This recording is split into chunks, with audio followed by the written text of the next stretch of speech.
بہرحال اس کا اندازہ کریں. اور ابھی آسان یہ ہے کہ وہاں پر حدود کے جو ہے بورڈ لگے ہوئے ہیں, حدود کے سائن بورڈ لگے ہوئے ہیں, تو آپ حدود کا بورڈ دیکھ سکتے ہیں. اس لیے حدود کا سائن بورڈ دیکھ کر کے اطمینان کر لیں کہ عرفات کے میدان میں پہنچے ہیں یا نہیں پہنچے ہیں. اگر عرفات کے میدان کے اندر داخل نہیں ہوئے تو پھر حج نہیں ہوگا.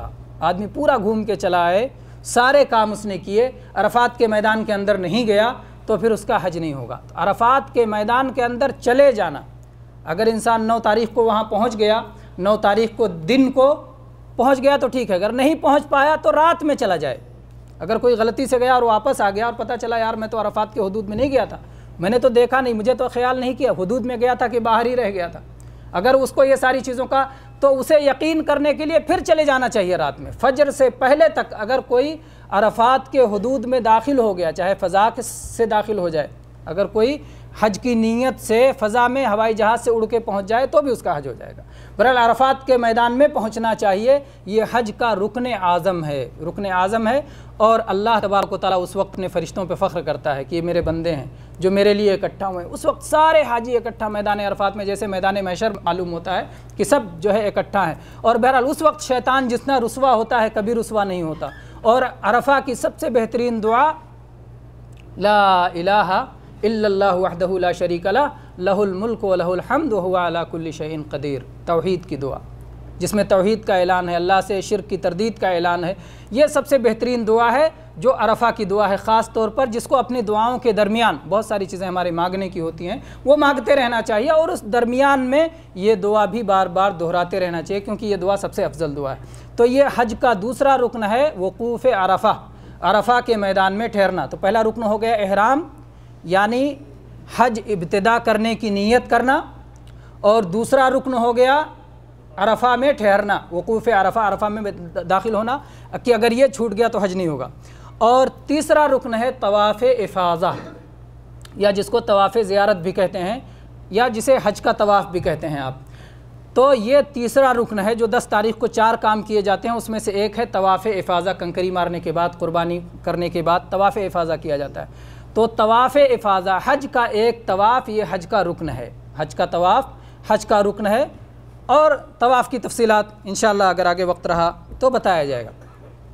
اور اس کے بعد چوتھا رکن ہے سعی کرنا, صفا اور مروہ کے بیچ میں سعی کرنا. ایک بار غالباً عروہ ابن زبیر رضی اللہ عنہ ہیں, وہ کسی کو سمجھا رہے تھے کہ قرآن پاک میں اللہ تبارک و تعالیٰ نے فرمایا ہے فمن حج واعتمر فلا جناح علیہ ان یطوف بہما, کہ جو حج یا عمرہ کرے تو اس پہ کوئی حرج نہیں کہ وہ صفا مروہ کا طواف کرے.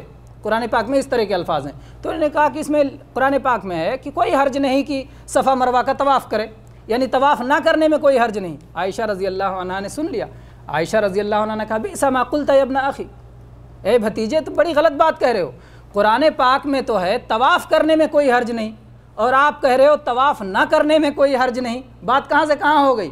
اس لیے قرآن پاک کو بھی ویسے ہی سمجھا جائے گا جیسے کہ صحابہ کرام نے سمجھا ہے, جیسے کہ نبی صلی اللہ علیہ وسلم سمجھایا ہے. تو اس کا انہوں نے شان نزول بتا کے سمجھا دیا کہ قرآن پاک کو منمانی نہ سمجھو. آج افسوس کی بات ہے کہ بہت ساری جماعتیں, قومیں ایسی پیدا ہو رہی ہیں, منکرین حدیث ہیں اور کون ہیں جو قرآن پاک کو منمانی سمجھ رہے ہیں. اس طرح قرآن پاک کو سمجھنے میں وہ غلطی کریں گے, اور اللہ تبارک و تعالیٰ نے اپنے رسول کو بھیجا تھا تاکہ قرآن پاک کی وضاحت فرما دیں.